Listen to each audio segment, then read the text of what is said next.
마음이 평안하시고 기분은 상쾌하고 주님과 동행하시는 의미 있는 하루가 되시기를 예수님의 이름으로 축복합니다. 태어나면서부터 특별함이 있었던 삼손. 보통 사사들은 태어나서 한참 나이를 먹고 난 다음에 사사로 부름을 받습니다만은 삼손은 그렇지 않았습니다. 부모가 아이를 갖지 못했을 때 하나님의 사자가 찾아와서 아들을 낳게 될 텐데 그를 나시린으로 하나님께 드려지는 사람으로 구별해서 그 부모들이 먹는 것, 마시는 것, 생활하는 그 방식도 다른 사람과는 구별되기를 원하셨던 하나님. 드디어 삼손이 태어났습니다. 그 삼손이 그 블레셋 여자 드릴라를 좋아하게 됩니다. 그 여인을 만나기 위하여 이 블레셋 지방으로 왔다 갔다를 하는데 어느 날 사자를 삼손이 마치 염소 새끼 잡듯이 젊은 사자를 잡아서 죽입니다.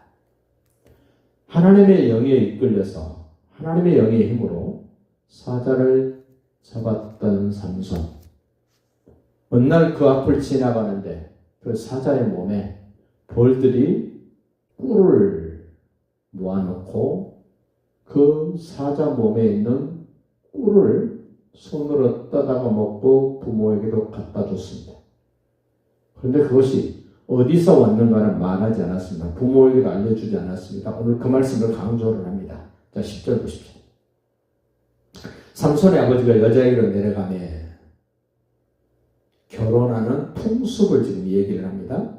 청년들을 이렇게 하는 풍속이 있음이었더라. 무리가 삼손을 보고 30명을 데려와서 친구를 삼아 그와 함께 했다. 결혼식에 초청된 남자 30명. 그들의 풍속에는 일주일 동안 결혼식이 진행이 됩니다. 일주일 동안. 여러 가지 일들이 많이 진행이 되겠습니다.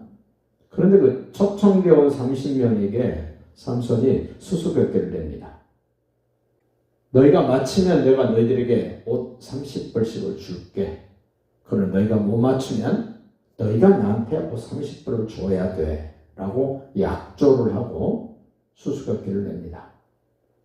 자기가 체험했던 것, 젊은 사자를 때려잡고 그 사자의 몸에 벌들이 꿀을 모아놓은 것을 떠먹고 자기가 했던 것들이기 때문에 누구보다도 잘합니다.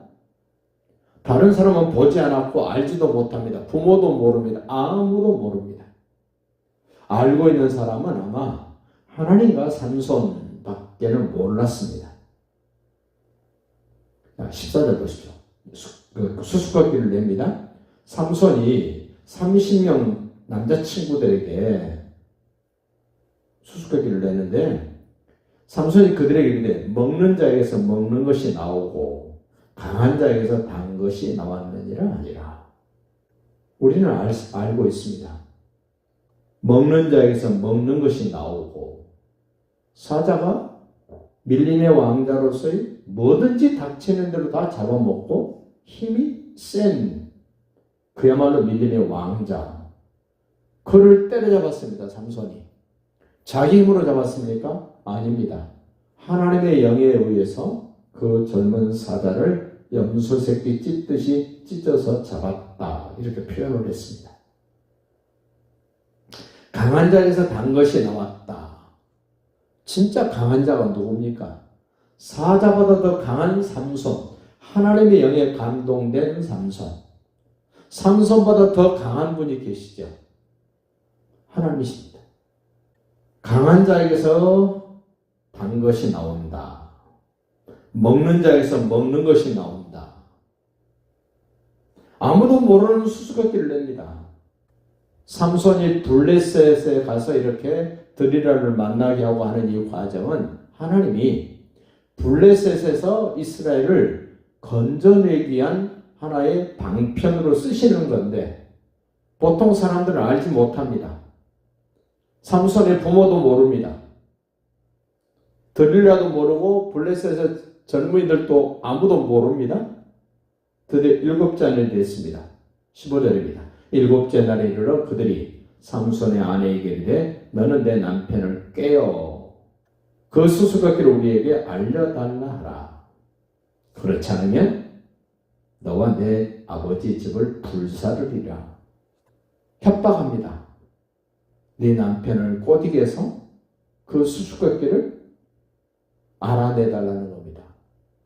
마치 에덴 동산에서 하나님이 아담하고 언약을 맺었는데 그의 아내 하와가 뱀의 유혹을 받아서 남편을 꼬드겨서 선악과를 따먹게 만들었던 그런 방법, 여전히 블레셋 여자 드릴라와 삼손에게 지금 하는 이 방법, 늘 그런 이야기를 합니다. 자기 부인 말 안 듣는 남편이 있는가? 남편들은 다 부인 말을 듣는다 그럽니다. 다만 그 부인이 남편에게 무슨 말을 어떤 역할을 해야 될 것이냐가 관건입니다. 사단마귀의 사람으로 쓰여지면 안 되고요. 하나님의 사람으로 아내의 역할을 다한다면 남편에게도 하나님의 역사가 나타날 것을 확신합니다. 삼손의 아내가 울면서 사정을 합니다. 16절 보십시오. 삼손의 아내가 그의 앞에서 울며 이르되 당신이 나를 미워할 뿐이요 사랑하지 아니한다. 왜? 내가 이렇게 알려달라고 사정하는데 그것 못 알려줄 이유가 뭐가 있냐? 내가 절대로 저 남자들에게 블레셋 사람들에게 말 안 할 테니까 알려달라는 겁니다. 삼손이 처음에는 거절하고 알려주지 않습니다.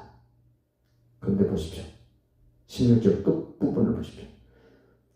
삼손이 그에게 이르되 보라 내가 그것을 나의 부모에게도 알려주지 아니했다. 부모에게도 알려주지 않았는데 자기 아내에게는 알려줍니다. 7일 동안 그들이 잔치할 때 그의 아내가 그 앞에서 울며 그에게 강요했다. 하나님의 사람들이 이런 방법을 쓰면 얼마나 좋을까요? 울면서 매달리고 하나님의 의도를 알고 하나님의 뜻을 알고 이러면 좋을 텐데 하나님의 사람들보다 사단마귀 편에 있는 사람들이 훨씬 더 적극적이고 구체적이고 실제적입니다. 우리는 그냥 대충대충 대강대강 이런 걸 좋아하는데 얼마나 철두철미하게 계획된 대로 현실적으로 얼마나 적극적으로 하나 보십시오. 울면서 7일 동안 7째 날에는 그가 그의 아내에게 수수께끼를 알려줄 수밖에 없어서 알려줬다. 그런데 그의 아내가 드릴라가 그것을 블레셋 사람들에게 알려줬다. 어떻게 됩니까? 앞에 약속한 거 있지 않습니까? 겉옷 30벌, 속옷 30벌? 꼼짝없이 삼손이 지금 블레셋 사람들에게 줘야 됩니다.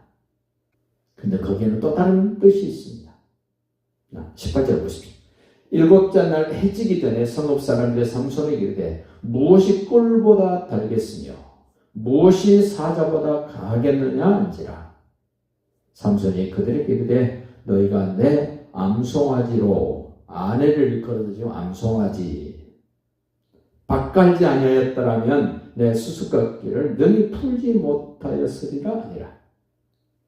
이 아내의 역할, 삼손의 역할, 그 부모의 역할, 그럼에도 불구하고 하나님의 의도하신 바는 부모님을 통해서도 삼손을 통해서도 그 드릴라를 통해서도 하나님의 뜻은 진행되고 있고 이루어지고 있습니다. 오늘 우리도 하나님이 나를 통치하고 다스린다면 우리의 가정도 우리의 사업도 우리의 모든 범사도 하나님의 의도하신 바대로 되어질 것을 굳게 신뢰하시면서 그 하나님과의 바른 관계를 더 잘 유익하게 만들어 가시는 지혜가 있는 한 날이 되시기를 예수님의 이름으로 축복합니다. 바랍니다.